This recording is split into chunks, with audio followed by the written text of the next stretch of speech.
Vous les regardez tous les jours, vous vérifiez le pH, le C, la température, et pourtant, quelque chose les tue de l'intérieur, silencieusement, sans un seul symptôme sur les feuilles, jusqu'à ce qu'il soit trop tard. Bienvenue. Aujourd'hui, on parle de ce cauchemar que 80% des hydroponiciens vivent au moins une fois. Je m'appelle Karsten, expert hydroponie, et je vais vous montrer comment repérer, stopper et prévenir ce tueur silencieux avant qu'il ne vide votre système. D'abord, pourquoi silencieux ? Parce qu'en terre, une racine pourrie, ça sent, ça attire les insectes. Mais en hydroponie, rien. Pas d'odeur au début, pas de moucherons, juste des racines qui passent du blanc crème au marron bout sans que vous remarquiez.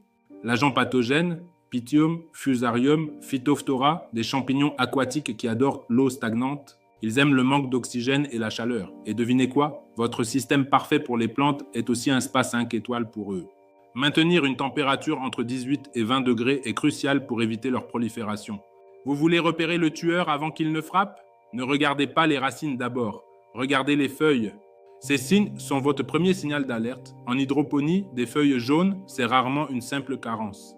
C'est souvent un signal que les racines ne pompent plus correctement les nutriments car elles sont en train de pourrir. Et enfin, si l'eau commence à avoir une odeur suspecte, le stade est déjà avancé. Si vous tirez doucement et que l'épiderme glisse comme une chaussette, c'est foutu. Mais ce n'est pas irréversible. Vous découvrez des racines pourries. Stop, ne paniquez pas. Voici la méthode expert en 3 phases pour sauver votre récolte.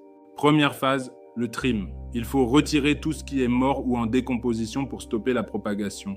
Deuxième phase, le choc oxygène. On sature le système pour étouffer les agents pathogènes anaérobies. Troisième phase, le biotique relay. On réintroduit la vie avec des bactéries bénéfiques pour protéger les racines. Ne remettez pas d'engrais tout de suite. Les racines blessées brûlent. Attendez qu'elles reblanchissent. En une semaine, avec ce protocole, vous verrez la différence. Vos plantes reprendront leur vigueur. Mais mieux que guérir, c'est anticiper. Voici la checklist anti-pourriture. Premier point, un bulleur efficace. Changez votre solution régulièrement. L'eau stagnante est l'ennemi numéro 1 de la santé racinaire. Zéro lumière dans le réservoir. Les algues et les champignons adorent la photosynthèse indésirable. Utilisez des enzymes. Ce sont les éboueurs de votre système. Ils nettoient les racines mortes avant qu'elles ne pourrissent. C'est un véritable game changer pour tout cultivateur sérieux. Une assurance vie pour votre récolte. La pourriture racinaire n'est pas une fatalité. C'est un problème technique et vous avez maintenant les solutions. Alors, inspectez, oxygénez, enzymez. Prenez soin de vos racines. Elles portent toute votre récolte. Hydroponiquement vôtre, à bientôt pour de nouveaux conseils.